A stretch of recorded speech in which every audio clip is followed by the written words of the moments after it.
சிறப்பு உணவுகள். ராஜா கிருஷ்ணவராயின் பிறந்த நாள் அன்றிய ஸ்தாசி நேண்டால் அன்று அனைவரையும் அரண்மனையில் விருந்துக்கு அழைத்திருந்தார். ராம் தனது வீட்டிற்கு திரும்பும் போது அரண்மனையில் சாப்பிட்ட உணவை பற்றி பேசாமல் இருக்க முடியாது. மத்திய பகுதியில் சாப்பிடப்பட்ட கத்திரிக்காய் உணவுக்கு மிகவும் அருகில். விதையில்லா கத்திரிக்காய்.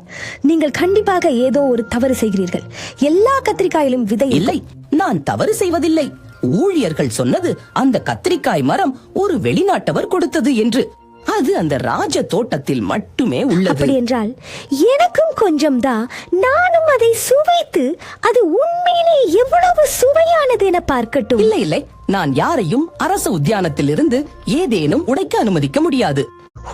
எனது கணவர் எவ்வளவு சுயநலம் கொண்டவர் என கடவுளே. இவ்வளவு ருசியான உணவை சாப்பிட்டு வந்துட்டேன். ஆனா என் சிறிய ஆசையை கூட நிறைவேற்ற முடியாமல் போனான். அதாவது பீட்ரூட்டை சாப்பிடுவது. சரி சரி, நான் உங்களுக்கு அந்த கத்திரிக்காய் கொண்டு வருவேன். இருட்டு விழுந்த பின் ராமா அந்த காலத்தில் அரச தோட்டத்திற்கு சென்றார்.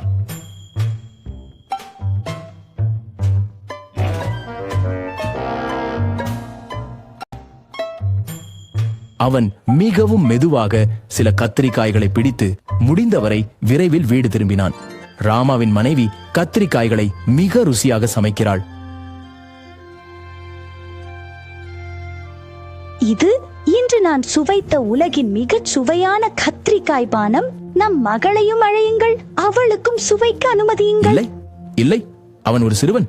அவன் எல்லாருக்கும் சொல்லிவிடுவான் மற்றும் ராஜாவுக்கு தெரிந்துவிடும் நான் கத்திரிக்காய் திருடி இருக்கிறேன் என்று. சொல்ல மாட்டான். போய் அவனை எடுத்து வாருங்கள். ராமாவின் மகன் முற்றத்தில் நன்றாக தூங்கினான். ராமா அவன் மீது கொஞ்சம் தண்ணீர் ஊற்றி அவனை எழுப்பினார்.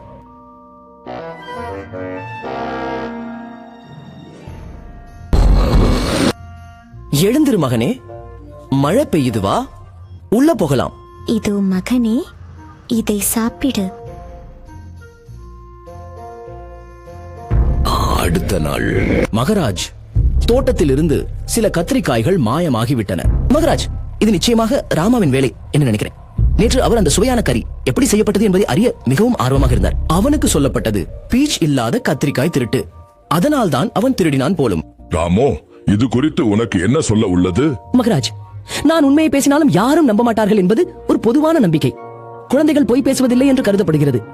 ஏன் நீங்கள் என் மகனிடம் கேட்டு பார்க்க மாட்டீர்களா? ராமாவின் மகன் சபைக்கு அழைக்கப்பட்டான்.